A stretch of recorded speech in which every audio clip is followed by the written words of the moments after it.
और याद में टूट गई नी हम, ए जान हो। हंस चेहरा के पीछे रोवत प्राण हो। सबके लगे हम ठीक बानी, भीतर से खाली हम जान हो। रात भर जागी निंदिया नावे, तोर फोटो से बात कर जाए। जियरा के हालत के करा बताई, भीतर ही भीतर मर जाए।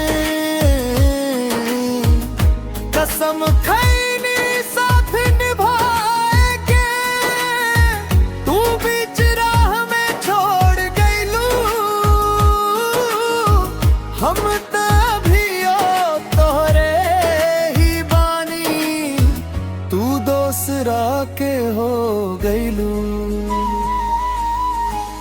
और याद में टूट गई नी हम, ए जान हो। हंस चेहरा के पीछे रोवत राण हो।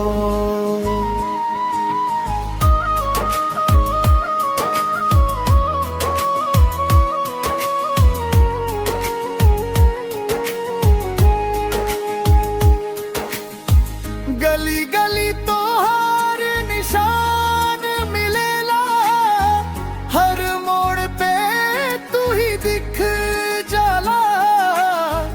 काहे लिखल से किस्मत में दुखवा, दिल हर रोज है पूछ जाला।